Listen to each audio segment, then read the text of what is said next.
Welcome back to Investor News. American Rare Earths, a company I've got a fair bit of interest in.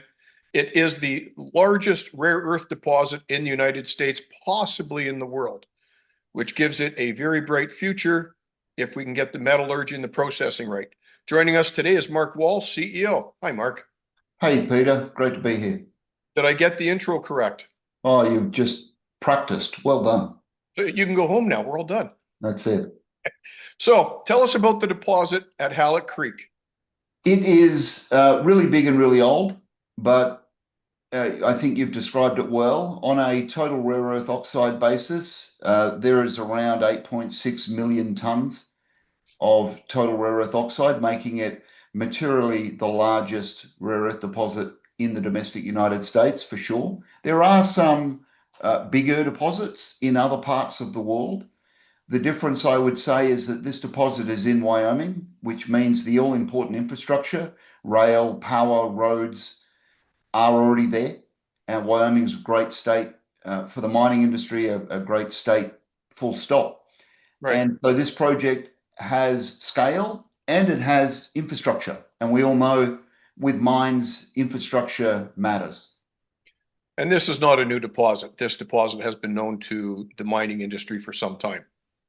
It has been. Very interesting background. It's an allanite deposit, and allanite deposits historically have been difficult to process, and we've just had a combination of really good natural or a really old ore body that has broken down over time and some really smart people.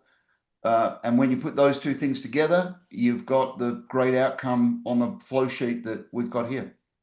Right. And you're not a new rare earths company hoping to find where the deposit is, where the edge is, and you're out there hunting. You know where it is. Well, we know where it is, and we know that the mine life is really long. We actually don't know where the bottom is, and we don't know where the sides are. But we know what we have is very large, and frankly, there are folks who think I should make it bigger by drilling more. I think it's big enough for the moment. We just need to figure out how to go at what we've got. Yeah. You can drill and drill and drill. That's a good way to spend a lot of money, but it doesn't advance the project, which is to take material out of the ground, get it processed, and sell it. And you have a news release from this morning that speaks as to that. Your processing facilities. You're going to use 3 external agencies to help you, correct? That's right, Peter. I mean, originally the idea was that we would build a pilot plant, and as we know, that takes quite a bit of time and quite a bit of money. So we've got to design it, engineer it, fund it, permit it, build it, prove it, commission it, run it, and then knock it down at the end because it's sub-economic. So I didn't really like that idea. We needed to come up with a more efficient way of doing it. Waste is not good. So we're using 2 facilities in Wyoming, as you've said, one for crushing grinding, one for magnetic separation, gravity separation to get to a concentrate. We take about, when this mine's operating, imagine 100 tons of ore goes in and around 7 tons of concentrate comes out and goes good concentration ratio into the processing. Well, and that really manages your reagent use and many other things. And then we're sending that concentrate up to Saskatchewan, where they've already built almost a carbon copy on a small scale of what we will build in Wyoming on a larger scale. And we'll run it through there using the good folks at SRC to do that. And so that will really speed things up. And importantly, we won't be building stuff and knocking it down again. And the SRC is Saskatchewan Research Council, a world-class research facility. That's right.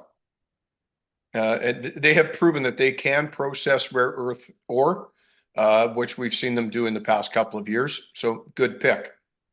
I'll also say the folks at INL, the Idaho National Laboratory under the DOE, are doing some great work as well. They're busy producing a similar sort of capability.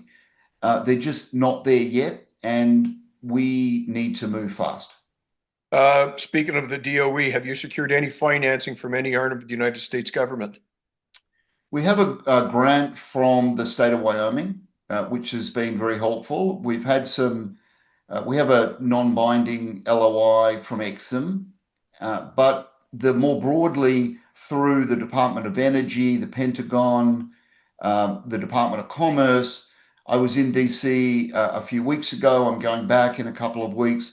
These are all discussions that are ongoing. It's a matter of how do we fit the strategy of different US agencies and how do they fit us, frankly. And there are these things we need to make sure we get right, and that's what we're doing. So for North Americans watching this, you're looking to make access to your capital structure a lot easier by applying for a listing on NASDAQ. And as I understand it, you're call it halfway through that process.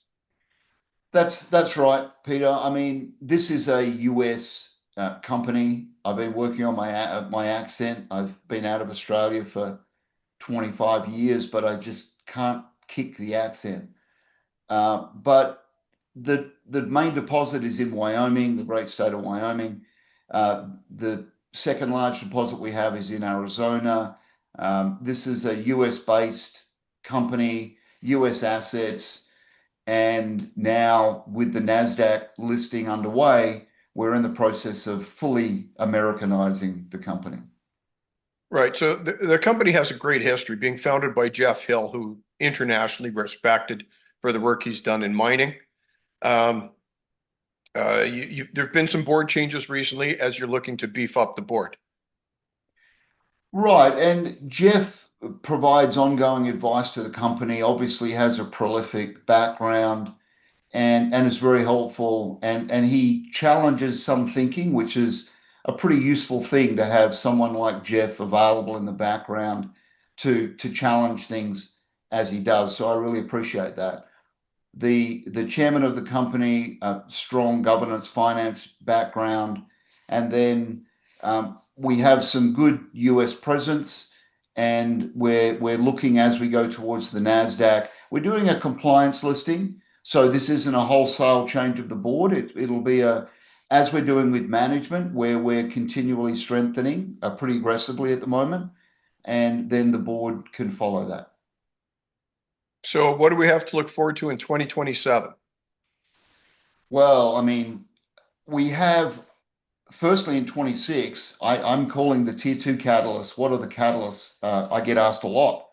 The pilot plant was a big one we talked about early in the year. Right. We're making real strides on making that faster, cheaper than it was, more efficient. The PFS, which is we're targeting Q3 on the pre-feasibility study. We will start the feasibility study before the PFS finishes because time is important. I'm looking at appointing someone into that role fairly soon. The permit to mine will be submitted later in the year in 2026. The NASDAQ listing will happen in 2026. So a lot going on in 26. The tier one catalysts are finding the right mine to magnet partner, really important. We're not at the moment in the business of trying to get an offtake agreement with any old company. We want to integrate into that mine to magnet supply chain, find the right partner. We have heavy and light rare earths. We're a fairly rare commodity in the domestic United States.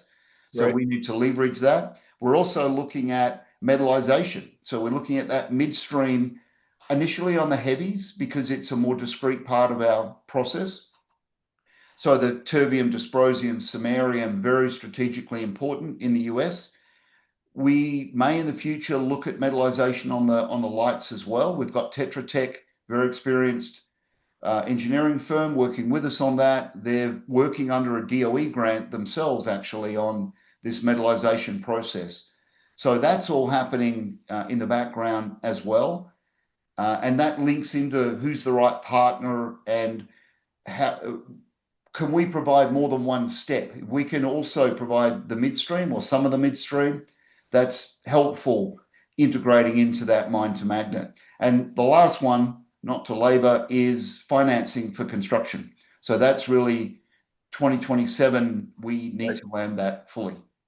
But if SRC is doing the processing, what do you need to construct? Right. I mean the mine. Oh, I'm a simple mining okay. guy, Peter. I just want to get at it and build a mine, build a process plant, and start making stuff. Put in So timber, put in some mesh, safety of the mine, all that stuff. it's 100%. They're the fun things we do in this industry is we build stuff. We turn something that's nothing into something that's something economically, strategically. So that's 2027 construction financing and get on with it. Excellent. Well, Mark, it's nice to meet you in person. I hope to see you again. I'll see you at the Critical Mineral Summit in mid-May. We'll sit down and maybe we can have a beer and talk about things. I thank you for coming in. 100%. I look forward to catching up in person as well, Peter. Investor News with American Rare Earths. Come visit us at the Critical Mineral Summit. Thank you.